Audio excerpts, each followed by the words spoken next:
നമുക്ക് അലീനയുടെയും മനുഷ്യങ്ങളുടെയും ഇന്നത്തെ നല്ലൊരു കഥ കേട്ടാലോ? അപ്പൊ വീഡിയോ വരാനായിട്ട് കുറെ ലേറ്റ് ആയി കേട്ടോ, അതുകൊണ്ടാണ് ഇത്ര ലേറ്റ് ആയിട്ട് ഇടുന്നത്.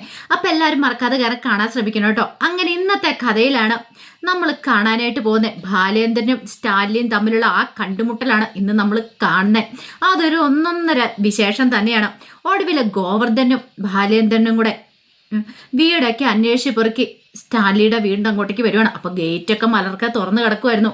അങ്ങനെ അകത്തേക്ക് വണ്ടി കയറ്റി നോക്കിക്കഴിഞ്ഞപ്പോൾ കുറച്ച് വണ്ടിയും കാര്യങ്ങളൊക്കെ അവിടെ കിടപ്പുണ്ട്. പക്ഷെ അകത്തേക്ക് കയറി കഴിഞ്ഞപ്പോൾ ഗോവർദ്ധൻ്റെ ഒരു ഭയം. കാരണം മറ്റൊന്നുമല്ല, 3-4 പട്ടികൾ അവിടെ കിടക്കുന്നുണ്ട്, നായ്ക്കൾ കിടക്കുവാണ്. ഈ നായ്ക്കളെ കണ്ടു കഴിഞ്ഞപ്പോഴത്തേനും വല്ലാത്തൊരു ടെൻഷൻ. അതേ ബാലേട്ട, കുറെ നായ്ക്കളുണ്ടല്ലോ എന്ന് പറഞ്ഞു. നീ വണ്ടി എടുക്കാൻ പറഞ്ഞു. അങ്ങനെ ആ മുറ്റത്തേക്ക് വന്നു കഴിഞ്ഞിട്ടും നായ്ക്കൾ അവിടെ തന്നെ കിടക്കുക, അനങ്ങുന്നില്ല. ഈ സമയത്ത് ബാലേന്ദ്രൻ ഇറങ്ങാൻ തുടങ്ങി. ഗോവർദ്ധനൻ പറഞ്ഞു, വേണോ ബാലേട്ട, ഇറങ്ങണോ? അവരെങ്ങാനും ഉപദ്രവിച്ചാലോ? എടാ, നായ്ക്കള് സ്നേഹമുള്ളതുങ്ങളാ, അങ്ങനെയൊന്നും ഉപദ്രവിക്കില്ല ബാലേട്ട, അവർക്കറിയില്ലല്ലോ. നീ പേടിക്കാതിരിക്കുക, ധൈര്യമായിട്ടിരിക്കാൻ പറഞ്ഞു. അങ്ങനെ പുറത്തൊരു കാർ വന്ന് ശബ്ദം കേട്ട് കഴിഞ്ഞപ്പോഴത്തേനും അകത്തുനിന്ന് ഒരാളിങ്ങോട്ടേക്ക് ഇറങ്ങി വന്നു. അയാൾ വന്നു കഴിഞ്ഞിട്ട് നോക്കുകയാണ്. അപ്പോഴേക്കും നായകൾ അവിടെ 3-4 ഇങ്ങനെ അനുസരണയോടുകൂടി കിടക്കുകയാണ്. ഈ സമയത്ത് അയാൾ വന്നിട്ട് പറഞ്ഞു, എടാ, അങ്ങോട്ടേക്കെങ്ങും ഓടിപ്പോയതും ചെയ്തേക്കില്ല, അവിടെ കിടന്നോണമെന്ന് പറഞ്ഞു. അപ്പോഴേക്കും ബാലേന്ദ്രൻ കാറിനകത്തുനിന്ന് പുറത്തിറങ്ങി അങ്ങോട്ട് വന്നു കഴിഞ്ഞപ്പോൾ അയാൾ വന്നിട്ടിച്ചു. ആരാ എന്താന്നൊക്കെ ചോദിച്ചു. അല്ല, ഇത് സ്റ്റാൻലി ജോസഫിൻ്റെ വീടല്ലേ? അതെ. അല്ല, സ്റ്റാൻലി ജോസഫ് ഉണ്ടോ? കേണൽ സാറുണ്ടേ മാത്രമോ ഈ ഗേറ്റ് ഇങ്ങനെ മലർക്കെ തുറന്നു കിടക്കുള്ളൂ, അല്ലാത്തപ്പോൾ അത് അടഞ്ഞേ കിടക്കുള്ളൂ എന്ന് പറഞ്ഞു. എനിക്ക് അദ്ദേഹത്തെ ഒന്ന് കാണണമായിരുന്നു. ആര് വന്നെന്ന് പറയണം? അതെ, ബാലേന്ദ്രമേനോ വന്നെന്ന് പറഞ്ഞാൽ മതി, കുറച്ച് ദൂരേന്നാ വരുന്നേ എന്ന് പറഞ്ഞാൽ മതി. ശരി, ആയിക്കോട്ടെ എന്ന് പറഞ്ഞു. അങ്ങനെ അയാൾ അങ്ങോട്ട് കയറിപ്പോയി. ഈ സമയത്ത് ബാലേന്ദ്രന് അവിടെ ഇങ്ങനെ സസൂക്ഷ്മം വീക്ഷിക്കുവാണ് അവിടെയെല്ലാം. അപ്പോൾ കുറേ നായ്ക്കൾ അതുങ്ങളൊക്കെ ഇങ്ങനെ നോക്കി കിടക്കുവാണ്. പക്ഷെ അതുങ്ങൾ ഉപദ്രവിക്കുന്നൊന്നുമില്ല, ഇങ്ങനെ നോക്കി കിടക്കുന്ന മാത്രമേ ഉള്ളൂ. പക്ഷെ അവന്മാരെ കണ്ടാൽ തന്നെ പേടിയാകും.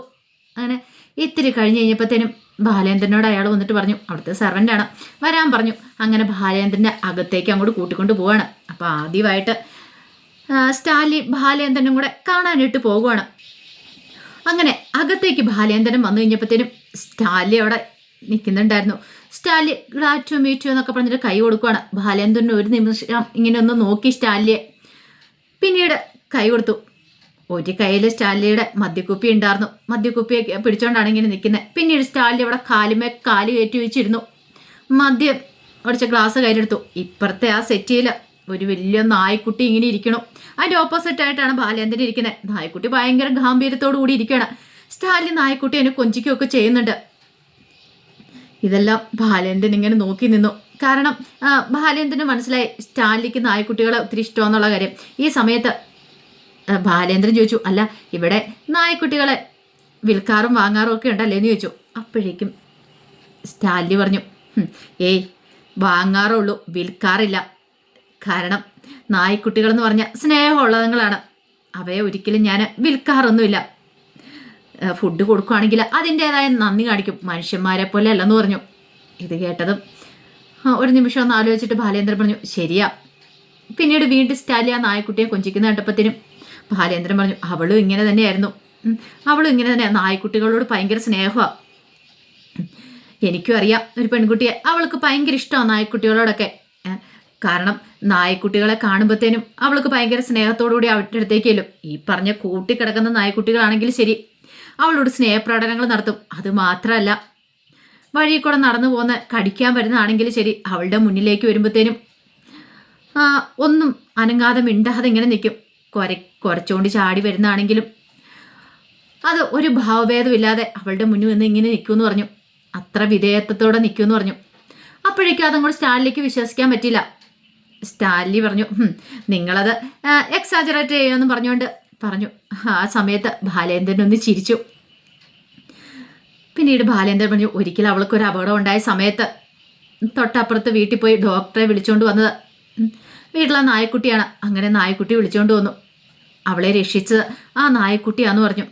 ഇതെല്ലാം കേട്ട് കഴിഞ്ഞപ്പോഴത്തേനും അയാൾ പറഞ്ഞു, ഇങ്ങനെ കുറേ കഥകൾ ഞാൻ കേട്ടിട്ടുണ്ട്. അതാ പറഞ്ഞ നായ്ക്കൾ സ്നേഹമുള്ളതുങ്ങളാന്ന് പറഞ്ഞ് അവറ്റകൾക്ക് തീറ്റ കൊടുത്തിട്ടുണ്ടെങ്കിൽ അതിൻ്റെ ഉള്ള സ്നേഹം കാണിക്കും. അതുകൊണ്ടല്ലേ ഞാൻ ഇവറ്റകളെയൊക്കെ വളർത്തുന്നത്. അല്ല, നിങ്ങൾ ഈ വന്നതിൻ്റെ ഉദ്ദേശം എന്താന്ന് പറഞ്ഞില്ല. അതെ, ഞാൻ വന്നതിൻ്റെ ഉദ്ദേശം പറയാം. അപ്പോഴേക്കും അയാൾ പറഞ്ഞു, അല്ല നിങ്ങൾ ഈ നായ്ക്കുട്ടികളെ സ്നേഹിക്കുന്ന ഒരു പെൺകുട്ടിയെക്കുറിച്ച് പറഞ്ഞല്ലോ, ഇനി നിങ്ങൾ വരുമ്പോൾ അവളെ ഒന്ന് കൊണ്ടുവരണമെന്ന് പറഞ്ഞു, കൂട്ടിക്കൊണ്ടുവരണം. അതിനെക്കുറിച്ച് സംസാരിക്കാൻ തന്നെ ഞാൻ ഇങ്ങോട്ടേക്ക് വന്നേന്ന് പറഞ്ഞു. പെട്ടെന്ന് അയാൾ സ്റ്റാൻലി ഒന്ന് നോക്കി, എന്നിട്ട് ചോദിച്ചു, നമ്മൾ തമ്മിൽ ഇതുവരെയായിട്ട് ഒരു പരിചയവും കാര്യങ്ങളൊന്നും ഇല്ല, പിന്നെ നിങ്ങൾക്ക് എങ്ങനെയാ എൻ്റെ അഡ്രസ്സ് കിട്ടിയത്? അതോ ഞാൻ നിങ്ങളുടെ തറവാട്ടിൽ പോയിട്ടുണ്ടായിരുന്നു, നിങ്ങളുടെ ഫാദറാ തന്നെയെന്ന് പറഞ്ഞു. ഓ അങ്ങനെ. അല്ല നിങ്ങളുടെ വീട് എവിടെയാന്ന് പറഞ്ഞേ? പാലായിലാന്ന് പറഞ്ഞു. അല്ല നിങ്ങൾ ഡ്രിങ്ക് കഴിക്കുമെന്ന് ചോദിച്ചു. കഴിക്കും, പക്ഷെ ഇപ്പോൾ വേണ്ടാന്ന് പറഞ്ഞു. അങ്ങനെയാണെങ്കിൽ നല്ല ഇറ്റാലിയൻ വൈനുണ്ട്, അതെടുക്കാം. അതൊന്നും വേണ്ട, കാരണം അതിൻ്റെ ഒന്നും ആവശ്യം ഇപ്പോഴില്ല. ഞാൻ മദ്യം കുടിക്കുന്ന ആളാണെങ്കിലും പക്ഷെ ഇപ്പം പറയാൻ പോകുന്ന കാര്യം അത്ര ഗൗരവമേറിയതാണ്, അതുകൊണ്ട് ഇപ്പോഴെന്താണെങ്കിലും മദ്യമൊന്നും എനിക്ക് വേണ്ടാന്ന് പറഞ്ഞു. അല്ല നിങ്ങൾ ഇത്ര അർജൻറ്റായിട്ട് എന്നെ കാണാൻ വരണമെങ്കിൽ അതിൻ്റെ പിന്നിൽ എന്തെങ്കിലും കാരണം കാണുമല്ലോ. നിങ്ങൾ കൃത്യമായിട്ട് എവിടുന്നാ വരുന്നേ? പാലായെന്ന് പറഞ്ഞു. പാലായെന്ന് കേട്ടപ്പോൾ പെട്ടെന്ന് സ്റ്റാലിയുടെ ഞെട്ടലുണ്ടായി. പാല, ഈ റബ്ബർ തോട്ടങ്ങളൊക്കെ ഒത്തിരിയുള്ള റബ്ബറിൻ്റെ ബിസിനസ്സാണോ നിങ്ങൾ എന്ന് ചോദിച്ചു. നിങ്ങൾക്ക് അത് കേട്ട് കഴിഞ്ഞപ്പോഴത്തേനും ബാലേന്ദ്രൻ പറഞ്ഞു, എനിക്കങ്ങനെയൊന്നുമില്ല, അത്യാവശ്യം ജൂവലറി, ടെക്സ്റ്റൈൽ ഷോപ്പും അങ്ങനെയൊക്കെയാ. ഓ അങ്ങനെയാണല്ലേ എന്ന് പറഞ്ഞു. പിന്നീട് ആൻ്റപ്പനെ വിളിക്കണം. ആൻ്റപ്പാന്ന് വിളിച്ച് കഴിഞ്ഞപ്പോഴത്തേനും ആൻ്റപ്പൻ അങ്ങോട്ട് വന്നു. ആൻ്റപ്പനെ കാണിച്ചുകൊണ്ട് ബാലേന്ദ്രനോട് പറഞ്ഞു, ഇയാളെൻ്റെ സെർവൻ്റാണ്, എന്നോടൊപ്പം അവിടെ ആർമിയിലുണ്ടായിരുന്ന, ഞാൻ പോകുന്നതിന് ശേഷം 1 വർഷം കഴിഞ്ഞപ്പോൾ ഇയാൾ എന്നോടൊപ്പം കൂടിയതാ, ഇപ്പോഴും ഉണ്ടെന്ന് പറഞ്ഞു. നീ ഇതെവിടെ എന്തെടുക്കുമായിരുന്നു? അതെ, ഇയാളോടൊപ്പം വന്ന ഒരാൾ പുറത്തുണ്ടായിരുന്നു. അപ്പം ഇയാൾ തന്നെയല്ലേ വന്നേ? അല്ല എന്ന് പറഞ്ഞു. ആരാ വന്നേന്ന് ചോദിച്ചു. അപ്പോഴേക്കും ബാലേന്ദ്രൻ പറഞ്ഞു, എൻ്റെ അളിയനാ വന്നേ, ഗോവർദ്ധനാന്ന് പറഞ്ഞു. അപ്പോൾ ആൻ്റപ്പൻ അയാളോട് സംസാരിച്ചുകൊണ്ടിരിക്കുമായിരുന്നു. അതെന്താ അയാളെ ഇങ്ങോട്ട് വിളിക്കാത്തേ? അത് പിന്നെ ഞാൻ പറയാൻ പോകുന്ന വിഷയം എത്ര ഗൗരവമേറിയതാ, അതുകൊണ്ടാണ് ഞാൻ വിളിക്കാത്തേന്ന് പറഞ്ഞു. ഓ അപ്പം അങ്ങനെ. ആൻ്റപ്പൻ പോയിക്കോളാൻ പറഞ്ഞു, കാരണം ഗൗരവമേറിയ വിഷയമാണെന്ന് പറഞ്ഞല്ലോ. അല്ല നിങ്ങൾ വന്ന കാര്യം പറ, എന്തിനാ നിങ്ങൾ ഇത്ര ദൂരെ വന്നേന്ന് ചോദിച്ചു. അതെ, ഞാൻ വന്ന കാര്യം പറയാം. ഞാൻ പറഞ്ഞല്ലോ, ഞാൻ പാലായിന്നാ വരുന്നതെന്ന് പറഞ്ഞല്ലോ. ഈ സമയത്ത് സ്റ്റാലി ഇങ്ങനെ അടിച്ചു. പിന്നീട് സ്റ്റാലിയോട് പറഞ്ഞു, അല്ല സ്റ്റാലി മുമ്പ് കുറേ സ്ഥലങ്ങളിലൊക്കെ ജോലി ചെയ്തിട്ടുണ്ടായിരിക്കുമല്ലോ, പക്ഷേ എങ്കിൽ ഇതിനു മുമ്പ് ജോലി ചെയ്തൊരു സ്ഥലമുണ്ട്, ആഗ്ര. ആ സ്ഥലം ഓർമ്മയുണ്ടോയെന്ന് ചോദിച്ചു. അതെ, ആഗ്രയിൽ ഞാൻ ജോലി ചെയ്തിട്ടുണ്ടെന്ന് പറഞ്ഞു. അവിടെ വെച്ച് ഒരു ഗംഗാധരമേനനെ അറിയോ, ഒരു സുപ്പീരിയർ ആയിട്ടുണ്ടായിരുന്നേ. പെട്ടെന്ന് ഇങ്ങനെ ഒന്ന് ആലോചിച്ചു. ഗംഗാധരമേനനെ എനിക്കറിയാമെന്ന് പറഞ്ഞു.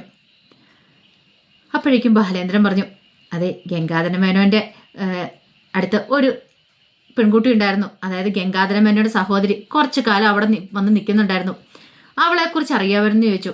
ഒരു നിമിഷം സ്റ്റാലിൻ നിശബ്ദനായി. സ്റ്റാലി ഒന്നും മിണ്ടിയില്ല. അപ്പോഴേക്ക് സ്റ്റാലി പിന്നീട് ചോദിച്ചു, എന്തിനാ ഇതൊക്കെ എന്നോട് ഇപ്പോൾ പറയണമെന്ന് ചോദിച്ചു. അല്ല അറിയാവോ ഇല്ലയോ? എനിക്ക് പരിചയമുണ്ട്. അല്ല നിങ്ങൾ തമ്മിൽ പരിചയം മാത്രം ഉണ്ടായിരുന്നുള്ളോ, അതോ അതിനപ്പുറത്തേക്ക് എന്തെങ്കിലും ബന്ധം ഉണ്ടായിരുന്നോ? നിങ്ങൾ തമ്മിൽ പ്രണയം ഉണ്ടായിരുന്നോ എന്ന് ചോദിച്ചു. ഒരു നിമിഷം സ്റ്റാലി ഇങ്ങനെ ഒരു പകപ്പോടുകൂടി ബാലേന്ദ്രനെ നോക്കുകയാണ്. പെട്ടെന്ന് സ്റ്റാലി ചോദിച്ചു, നിങ്ങൾ എന്തിനാ ഇതൊക്കെ എന്നോട് ഇപ്പോൾ പറയണേ, എന്നോട് ചോദിക്കണേ എന്തിനാന്നൊക്കെ ചോദിച്ചു. കാര്യം ഉണ്ടായിട്ടാണല്ലോ ഞാൻ പറയണേ. പാലായെന്ന് ഒരുത്തന് ഇത്ര ദൂരം നിങ്ങളെ അന്വേഷിച്ച് ഇവിടം വരെ വരണമെങ്കിൽ അതിന് തക്കതായ കാരണം കാണുമല്ലോ. അല്ല നിങ്ങൾ അവളുടെ പേര് ഓർമ്മയുണ്ടോയെന്ന് ചോദിച്ചു. അയാളൊന്നും മിണ്ടാതെ നിൽക്കുകയാണ്. അപ്പോഴേക്കും ബാലേന്ദ്രൻ പറഞ്ഞു, ഒരു വൈജയന്തി, ഓർമ്മയുണ്ടോയെന്ന് ചോദിച്ചു.